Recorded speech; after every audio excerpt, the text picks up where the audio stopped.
Oi, gente, tudo bem? Me chamo Rosilene Ribas, sou advogada especializada na área trabalhista. E eu queria dividir com vocês algumas experiências pessoais relacionadas a questões raciais nas relações de emprego. Por exemplo, em 70 a 80% dos meus empregos, eu fui assediada sexualmente pelos meus superiores. E não que eu desse causa, mas aí um bom tempo depois a gente vai percebendo o quanto essa cultura do estupro, que vem lá historicamente, acompanha a gente até as datas de hoje. E também, depois que eu me formei advogada, eu já fui confundida várias vezes com a secretária do escritório. No fórum, eu já fui confundida com o cliente. Não, não, imagina, no imaginário da sociedade, uma mulher negra não pode ser a advogada. E sim a cliente, sim a secretária, mas nunca a advogada. Meu nome é Evelyn Xisto e eu vou falar um pouquinho sobre a violência obstétrica que eu sofri. Precisei fazer uma cesariana de emergência e tive algumas complicações em razão dela. Eu tive uma condição chamada ilho paralítico e a todo momento que eu dizia que estava com dor depois da cirurgia, que não estava me sentindo bem, disseram para mim: é só gases, mãe, é só gases, só andar que passa, é só andar que passa.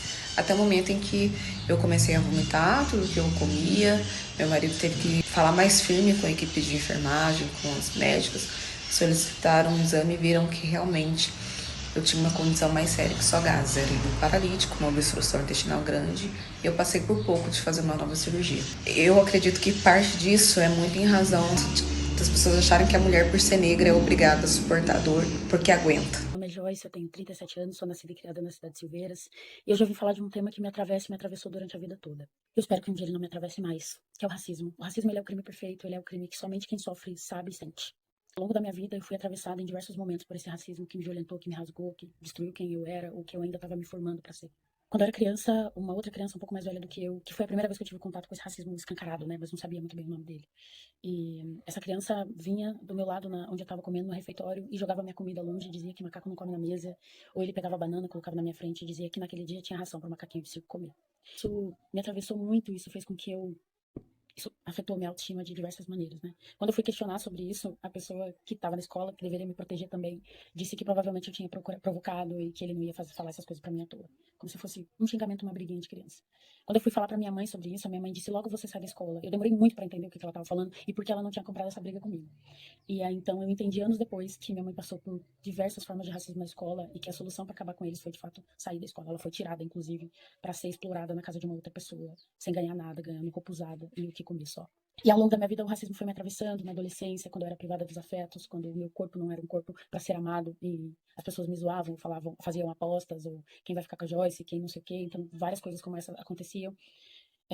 E aí fui para a faculdade e aí entendi o que era tudo isso que acontecia comigo e tudo que tinha me atravessado durante muito tempo. Me formei em serviço social, na faculdade vivi algumas questões, mas as questões vieram mesmo quando eu me formei, porque o meu corpo preto foi criado para trabalhar. É assim que a sociedade estruturalmente racista entende, e não para trabalhar, para ser reconhecido pelo seu trabalho, mas para ser explorado mesmo, para ser mão de obra barata.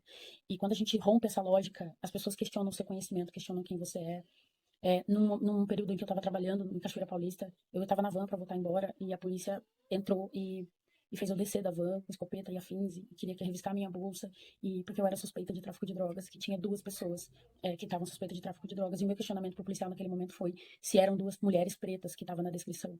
Porque ele só tinha me parado e parado a minha prima, só nós duas, sendo que tinha várias duplas de mulheres naquele espaço, e porque somente nós, porque somente o nosso corpo, né? E ele não soube dizer, ele foi questionado por mim, queria me levar e tudo mais, e eu disse que não, que isso não podia acontecer, que meu corpo precisava ser respeitado, né? E, e ao longo do período e da trajetória profissional, eu tive o meu conhecimento testado, eu tive a minha intelectualidade testada e questionada, e ela é testada e questionada cotidianamente ainda hoje. As pessoas não me reconhecem como uma pessoa para liderar ou como uma pessoa que tem conhecimento suficiente para estar e ocupar o espaço que eu estou hoje. Isso é muito difícil, muito difícil. Eu fui me fortalecer e compreender tudo isso dentro de um coletivo que eu fiz parte, que a gente fundou, e que a gente faz acolhimento de pessoas pretas também, para discutir esse racismo. E hoje esse coletivo vai em várias escolas e faz esse diálogo e esse debate que é fundamental. Então, o racismo é um crime que nos atravessa e que tira da gente o nosso melhor, que é quem nós somos, né? E faz com que a gente deseje ser outra pessoa o tempo todo, como eu desejei durante muito tempo. Eu me amo há mais tempo do que do período que eu me odiei.